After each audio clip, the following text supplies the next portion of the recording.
ಗೊನ್ಲಿಗಿರಿ ಫಕೀರಪ್ಪ ಅಂತ ಇದ್ರು.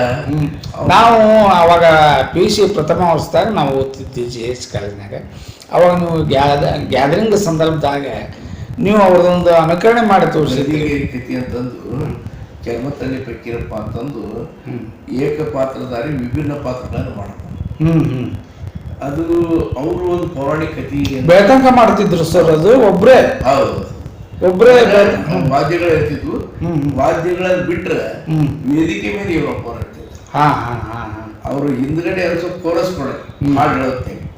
ರಾಜ ಕುದುರಿ ಹತ್ಯಾನ ನೋಡ ಮಾದೆ, ಅಕ್ಕಿ ಮನಸ್ನ್ಯಾಗ ಬಂದ ನೋಡ ಮಾದೆ. ಈ ಪ್ರಕಾರವಾಗಿ ಯಾವ ರಾಜ ಭೂಲೋಕಕ್ಕೆ ಬಂದನೋ ಯಥಾವತ್ತವಾಗಿ ರಾಜ ಬರುವಂತ ಸಂದರ್ಭದೊಳಗೆ ಆ ಹೆಣ್ಣು ಮಗಳು ತನ್ನ ತೋಟದೊಳಗೆ ಹೂವನ್ನು ಹರಿಯುವಂತ ಸಂದರ್ಭ. ಹೂವನ್ನು ಹೇಗೆ ಕೀಳುತ್ತಾಳೋ ಹಾಗೆಯೇ ರಾಜನ ಮನಸ್ಸಿನೊಳಗೆ ಈ ರಾಣಿಯು ಪ್ರವೇಶ ಆಗುತ್ತೆ. ರಾಜನ ಮನಸ್ಸಿನಾಗ ರಾಣಿ ಬಂದು ಮಾದೆ, ಕೆನ್ನೆಗ ಹಚ್ಚವ ನೋಡು ಮಾದೆ. ಆ ಒಂದು ಕೋರಸ್ ಅನ್ಕೊಂಡು ಸ್ವತಃ ಈ ಕಥೆ ಕೇಳೋದ್ರಿಂದ ಇವತ್ತು ನಾವು ಸಿನಿಮಾ ನೋಡ್ತೀವಿ. ಸಿನಿಮಾದೊಳಗೆ DJ ಸೌಂಡ್ ಇರ್ತೈತಿ. ಅವು ನಮ್ಮನ್ನ ಭಯಭೀತಗೊಳಿಸ್ತಾವ. ನಮ್ಮ ಕಾನ್ಸೆಂಟ್ ಅನ್ನ ಭೀತಿಗೆ ಒಳಪಡಿಸ್ತಾವ. ಜ್ಞಾನೇಂದ್ರಿಯಗಳನ್ನ ಈ ಹಾಡುಗಳು ಏನದಾವ ಕಣ್ಣು ಕಿವಿ ನಮ್ಮನ್ನ ಅಲ್ಲಿ ಅವನ ಹತ್ರ ಒಯ್ತಾವ. ಸೌಂಡ್ಗಳು ನಮ್ಮ ಹತ್ರ ಬರ್ತಾವ. ಇಲ್ಲಿ ಒಂದು ವೈಜ್ಞಾನಿಕ ಫೀಲಿಂಗ್ ಇದು ಮಾಡೋದಲ್ಲ, ಲೈವ್ ಆಗಿ ನಡೆಯುವಂತ ಕಾರ್ಯಕ್ರಮ ಇತ್ತಲ್ಲ, ಪ್ರೇಕ್ಷಕರೇ ಅಲ್ಲಿ ಕಲಾವಿದರ ಹತ್ರ ಹೋಗ್ತೀವಿ. ಎಲೆಕ್ಟ್ರಾನಿಕ್ ಮಾಧ್ಯಮದವಲ್ಲ, ಈಗ TV ಇರ್ಲಿ ಅಥವಾ ಸಿನಿಮಾ ಇರ್ಲಿ ಟೇಪ್ ಇರಲಿ, ಅದ್ರ ಸೌಂಡ್ ನಮ್ ಕಿವಿ ಹೊಡಿತಾವೆ. ಅವು ನಮ್ಗೆ ಅಟ್ಯಾಕ್ ಮಾಡ್ತಾವೆ, ಇವು ನಮ್ಮನ್ನು ಒಯ್ತಾವೆ. ಅದೇ ಇವತ್ತು ಈ ಜನಪದ ಕಲಾವಿದರಾಗಲಿ, ನಮ್ಮ ಗೊನ್ಲಿಗಿರಿ ಕೆಮ್ಮತ್ತಳ್ಳಿ ಫಕೀರಪ್ಪನವ್ರ ಕಥೆ ಆಗಲಿ, ಇವತ್ತು ಯಾರು ಇತಿಹಾಸದಾಗ ಇಂಥವ್ರೆಲ್ಲ ಬಂದು ಹೋಗಿದ್ದಾರೆ.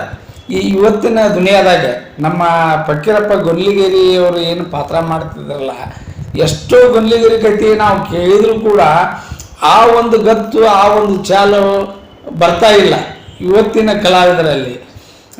ಇದರ ಮರ್ಮ ಏನು? ಆದರೆ ಇವತ್ತು ಯಾರು ಗೊನ್ಲಿಗಿರಿ ಫಕೀರಪ್ಪರ ಬಗ್ಗೆ ಮಾತಾಡ್ತಾ ಇಲ್ಲ, ಅವರು ಅಲ್ಲಿ ಇರ್ತಕ್ಕಂಥ ಕಲೆ ಬಗ್ಗೆ. ಇದಕ್ಕೆ ನೀವೇನು ಹೇಳ್ತೀರಿ? ಇದು ನಶಿಸಿ ಹೊಂಡ್ತಾ ಶಾರ್ಟ್ ಅನ್ನೋದನ್ನ ಭಾಳ ಲೈಕ್ ಮಾಡ್ತಾರೆ. ಸ್ವೀಟ್ ಇರ್ಬೇಕಾಗಿಲ್ಲ, ಶಾರ್ಟ್ ಇರ್ಬೇಕು. ಈಗ ಆಹಾರ ಪದ್ಧತಿ ಸ್ವೀಟ್ ಇಲ್ಲ, ಅದು ಶಾರ್ಟ್ ಐತಿ. 3 ತಿಂಗಳಿಗೆ ಬಂದ್ಬಿಡ್ತೈತಿ. ಆಯುಷ್ಯ ಅವತ್ತು 100 ವರ್ಷ ಇತ್ತು, ಈಗ ಶಾರ್ಟ್ 70 ವರ್ಷ 60 ವರ್ಷ 50 ವರ್ಷ. ಇವನ್ ಶಾರ್ಟ್ ಆಗಿ ಹೋಗೋನ್ಗೆ ಶಾರ್ಟ್ ಮೆಸೇಜೇ ಬೇಕು ಹೊತ್ತು ಲಾಂಗ್ ಮೆಸೇಜ್ ಬೇಕಾಗಿಲ್ಲ. ಯಾವಾಗ ನಾವು ಕ್ರಿಕೆಟ್ ಆಟ, ಈಗ ಒಂದು ಕ್ರೀಡಾಕೂಟದಲ್ಲಿ 1 ವಾರ 15 ದಿವಸ ಕ್ರೀಡಾಕೂಟ ಇರ್ತಿದ್ವು ಕ್ರಿಕೆಟ್. ಈಗ 2020 ಶಾರ್ಟ್. ಅವನಿಗೆ ಆಡೋರ್ಗೂ ಪುರ್ಸೊತ್ತಿಲ್ಲ, ನೋಡೋರ್ಗೂ ಪುರ್ಸೊತ್ತಿಲ್ಲ. ಈ ಅವತ್ತಿನ ಕಲೆ ಹೆಂಗಿತ್ತು ಅಂತಂದ್ರೆ, ಒಂದು ಕೂಡು ಕುಟುಂಬ ಇತ್ತು.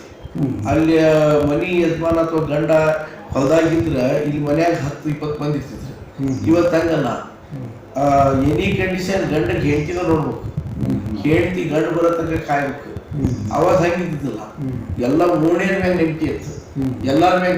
ಹಿಂಗಾಗಿ ಲಾಂಗ್ ಟೈಮ್ಸ್ ಏನಾರು ಪ್ರೋಗ್ರಾಮ್ ಮಾಡಿದ್ರೆ ಬೆಳತನಕ ದೊಡ್ಡಾಟ ಸಣ್ಣಾಟ ಒಂದಿಗೆ ಕತಿ ನೋಡಿ ಬೆಳಗ ಮುಂಜಾನೆ ಬರ್ತಿದ್ವಿ. ಈಗ 8 ಗಂಟೆಗೆ ನಾವು ಮನೆ ಸೇರ್ಕಿಲ್ಲ ಅಂದ್ರೆ 10 ಫೋನ್ ಬರ್ತಾವ, ಎಲ್ಲಿದ್ದೀರಿ ಅಂತ. ಯಾಕಂದ್ರೆ ಮನಿನೇ ಜೈಲ್, ಮನಿನೇ ಜೈಲ್. ಅಲ್ಲಿ ಮುಕ್ತ ವಾತಾವರಣ ಇಲ್ಲ, ಅಲ್ಲಿ ಮುಕ್ತ ಇಲ್ಲ. ನಮ್ಮ ನಗ್ಸಕ್ TV ಬರ್ಬೇಕು. ಮೊಮ್ಮಗನ ಮಗನೋ ಅಣ್ಣನ ತಮ್ಮನೋ ಕಾಕನೋ ನಗಿಸಿದ್ರು. ಈಗ ಹಾಗೆ ನಗಂಗೇ ಇಲ್ಲ. ಏನಂತಂದ್ರೆ ಅವ್ರ ಒಳಗಡೆ ರೊಕ್ಕಕ್ಕೆ ಬುಕ್ ಆಗಿಬಿಟ್ಟಾರ.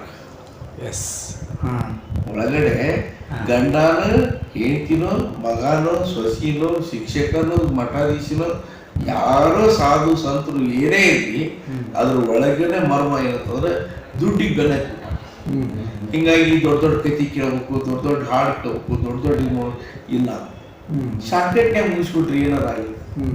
1 ವಾರ 15 ದಿವಸ ನಡೆಯುವಂತ ಮದುವೆ 10 ಸೆಕೆಂಡ್ ಸೆಲೆಬ್ರೇಷನ್ ಆಫೀಸ್ನಾಗ ಲಗ್ನ. ನಮ್ಮ ಸುತ್ತಲೂ ಗಾಳಿ ಐತಿ, ನಮ್ಮ ಸುತ್ತಲೂ ಸೂರ್ಯನ ಬೆಳಕಿದೆ, ನಾವು ಭೂಮಿ ಮೇಲೆ ಇರ್ತೀವಿ, ಇಷ್ಟೆಲ್ಲ ಪಂಚಭೂತಗಳ ಮಧ್ಯೆ ನಾವು ಬದುಕುವಂತ ನಾವು ಪಂಚಭೂತಗಳು ನಿರಂತರವಾಗಿರ್ತಾವ, ಅವುಗಳ ಸಾಕ್ಷಿ ನಾವು ಲಗ್ನ.